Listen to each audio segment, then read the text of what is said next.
বিসমিল্লাহির রহমানির রহিম। আসসালামু আলাইকুম। আজকে দেখাবো বিলের পাঁচমিশালি মাছ দিয়ে আলুর পাতলা ঝোল।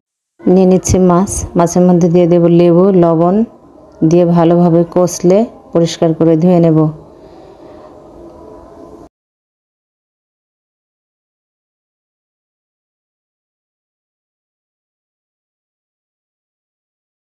এই তো মাছগুলো আমি অফ ক্যামেরায় ধুয়ে নিয়েছি। এখানে আছে কই মাছ,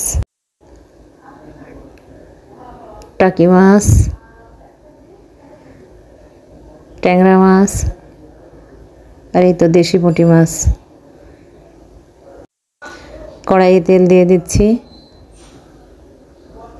ফোড়নে দিয়ে দিচ্ছি আস্ত জিরা, তেজপাতা,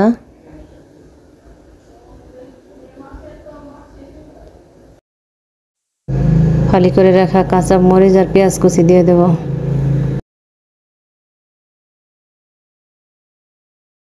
পেঁয়াজগুলো একটু হালকা ভেজে নেব।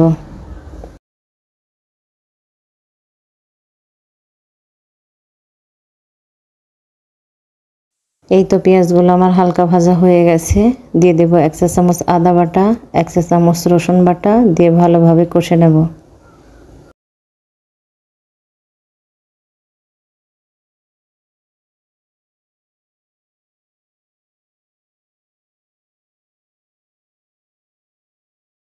মশলাটা আমার কষানো হয়ে গেছে। দিয়ে দেব গুঁড়ো মশলা। এখানে আছে লবণ, হলুদ, মরিচ দিয়ে দেব।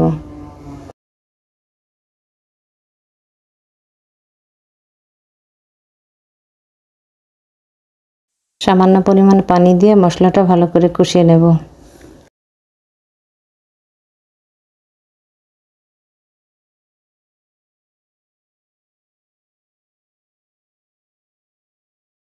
মশলাটা আমার কষানো হয়ে গেছে। 2টা আলু ফালি করে কেটে রেখেছিলাম, আলুগুলো মশলার মধ্যে দিয়ে ভালো করে কষে নেব।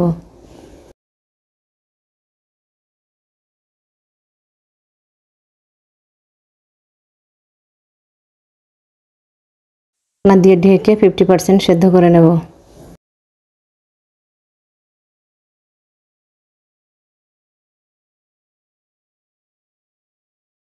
আলুটা আমার 50% সেদ্ধ হয়ে গেছে। দিয়ে দেব মাছগুলো। মাছগুলো দেওয়া হয়ে গেলে ভালোভাবে কষিয়ে নেব।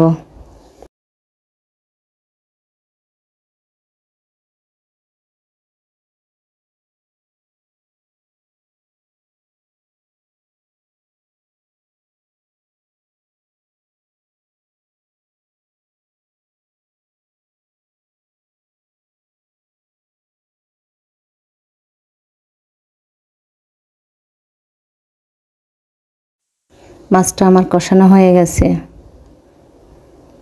কালারটা খুব সুন্দর হয়েছে, তাই না? মাছটা আমার কষানো হয়ে গেছে। ঝোলের জন্য পানি দিয়ে দেব।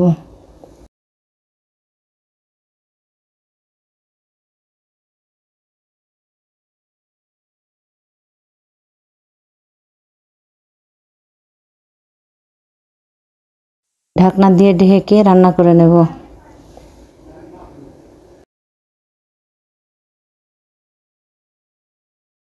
প্রায় হয়ে এসছে। ভাজা জিরার গুঁড়া দিয়ে দেব। দিয়ে একটু নাড়াচাড়া করে চুলাটা বন্ধ করে দেব। এই তো হয়ে গেল আমাদের বিলের পাঁচমিশালি মাছ দিয়ে আলুর পাতলা ঝোল। রান্নাটা কেমন হয়েছে অবশ্যই কমেন্ট করে জানাবেন। আল্লাহ হাফিজ। আসসালামু আলাইকুম।